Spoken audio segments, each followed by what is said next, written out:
Good morning प्यारे बच्चों, मैं हूं आपके एजुकेटर पूर्णिमा और हम करेंगे वर्कशीट नंबर 29। सब्जेक्ट आपका साइंस है, क्लास आपकी 8th है और डेट है 29 जनवरी। Reproduction in animal.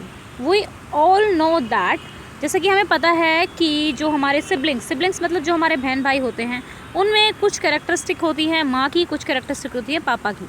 यानी कि कुछ माँ से मिलती है, कुछ पिता से मिलती है, किसी की आँखें मिलती हैं, किसी का नाक मिलता है। तो ऐसा क्यों होता है? क्योंकि हम मिले होते हैं किससे? मेल गैमेट स्पर्म से और फीमेल गैमेट ओवम से। ठीक है। अब जो फर्टिलाइजेशन होता है वो दो तरीके का होता है। इंटरनल फर्टिलाइजेशन में क्या होता है, जो बेबी डेवलप होता है, जो बेबी ग्रो होता है, वो फीमेल के अंदर होता है। ठीक है। The fertilization in which fusion of a male gamete and female gamete take place inside the human body is called internal fertilization. Example जैसे कि ह्यूमन हो गई, काउ हो गई, बफेलो हो गई, हैन हो गया, कैट हो गया, डॉग हो गया। एक्सटर्नल फर्टिलाइजेशन, इसमें क्या होता है, मेल और जो फीमेल हैं, ठीक है, क्या होता है, उनका जो जाइगोट बनता है वो outside of the female body बनता है, जिसको एक्सटर्नल फर्टिलाइजेशन कहते हैं। जैसे फ्रॉग हो गया, फिश हो गया, स्टार फिश हो गया, टोड्स हो गया। इन सच केसेस फीमेल क्या करती है, 100 जो एग हैं वो क्या करती है, एग दे देती है। फिर उसके बाद क्या होता है, a layer of jelly hold the egg together. अब जो एक जेली सी होती है वो जो सभी अंडे होते हैं उनको एक साथ पकड़ के रखती है। ठीक है, वो प्रोटेक्शन प्रोवाइड करती है। As the egg are laid, जैसे ही एग मतलब बनते हैं तो मेल जो होता है उनके ऊपर स्पर्म डिपॉजिट कर देता है। Each sperm swim randomly in water with the help of its long tail. The sperm come in contact with the egg, फिर स्पर्म क्या होता है, एग्स के कॉन्टैक्ट में आता है। दिस रिजल्ट इन फर्टिलाइजेशन, ये क्या होता है, फर्टिलाइजेशन में बदल जाता है, यानी कि फर्टिलाइजेशन हो जाता है। Here fertilization take place in a water, कहाँ हुआ, पानी में हुआ, और फीमेल की बॉडी में नहीं हुआ, outside of the female body हुआ। ठीक है, हम सब लोग 9 महीने रहे हैं ह्यूमन, कहाँ पर, अपनी मदर की बॉडी में, लेकिन जो फ्रॉग्स हैं उनमें ऐसा नहीं होता। This type of fertilization generally take place in the aquatic animals, ये कहाँ पर होता है, एक्वाटिक एनिमल्स में होता है। अब आप लोगों ने जो सुना होगा टेस्ट ट्यूब बेबी सुना है ना, तो देखो कुछ जो अब हमने ओविडक्ट के बारे में पढ़ा था, ऐसे कुछ था ना, इस तरीके से बना हुआ था कुछ, ये हमारी ओवरीज इस तरीके से था। ठीक है, इस तरीके का कुछ बना हुआ था। जो ओविडक्ट होते हैं ना, कुछ वुमेन्स के ब्लॉक हो जाते हैं।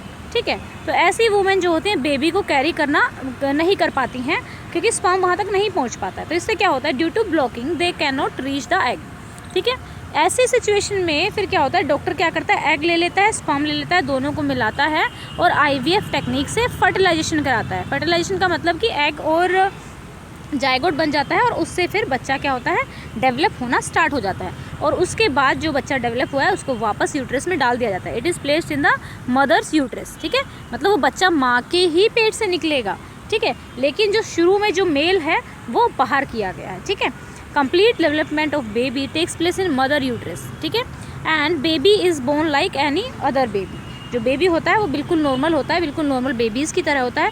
Baby born with this technology are called test tube babies. ठीक है, तो इसके बारे में एक मिसकंसेप्शन क्या है बच्चा, इसके बारे में एक मिसकंसेप्शन ये है कि जो टेस्ट ट्यूब बेबी होते हैं ना, वो टेस्ट ट्यूब में ग्रो होते हैं। ऐसा नहीं होता, वो अपनी माँ के पेट में हम जैसे नॉर्मल ग्रो होते हैं। ठीक है, व्हाट इज़ फर्टिलाइजेशन, फर्टिलाइजेशन क्या होती है।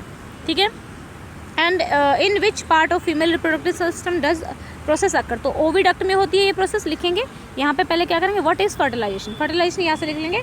पहले का आंसर ये हो गया फर्टिलाइजेशन। ठीक है, हो गया आंसर नंबर 1 हो गया। ठीक है, और दूसरा एक और पूछा है ना कि कौन से पार्ट में होती है, तो कौन से पार्ट में होती है, ओविडक्ट में। ठीक है, अब चलते हैं नेक्स्ट इंटरनल। अब जो इन्होंने बोला हुआ है, give 2 difference between internal fertilization and external fertilisation.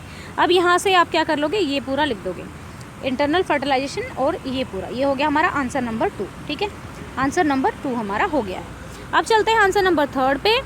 Third हमारा फिल इन द ब्लैंक्स है। Fusion of egg and sperm is called, fusion of जो एग और स्पर्म होता है उसको क्या कहा जाता है, तो जाइगोट बनाते हैं। फ्यूजन जो होता है दोनों का जाइगोट बनता है। ठीक है, यहाँ पे देखो, जब भी उनका फ्यूज़न होगा तो उसको जाइगोट बनता है, तो फर्टिलाइजेशन हो जाता है। फर्टिलाइजेशन भी कहा जा सकता है इसको। ठीक है, तो यहाँ पे देखो, यहाँ देखेंगे आप, babies born with sperm and egg due to blocking, यहाँ पे देखिए जाइगोट बनाता है।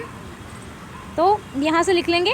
And in cow and human, ठीक है, in cow and human dash fertilization take place, कौन सा फर्टिलाइजेशन होता है, इंटरनल फर्टिलाइजेशन होता है।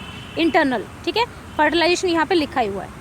External fertilization usually take place in, क्या होता है, एक्वाटिक एनिमल्स में। कहाँ पर होता है एक्सटर्नल? एक्वाटिक एनिमल्स में। क्या आ जाएगा? एक्वाटिक एनिमल्स, जो जलीय जीव होते हैं उनमें होता है, ठीक है, हो गया यहाँ पे।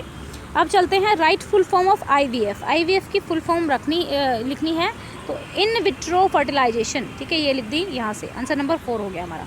तो ये थी हमारी आज की वर्कशीट। आई होप समझ में आया होगा। कोई डाउट है तो कमेंट करके पूछ सकते हो।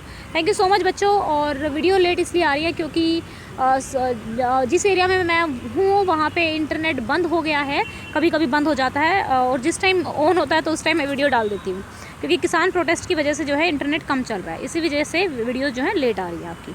Okay students, thank you, have a nice day, may God bless you.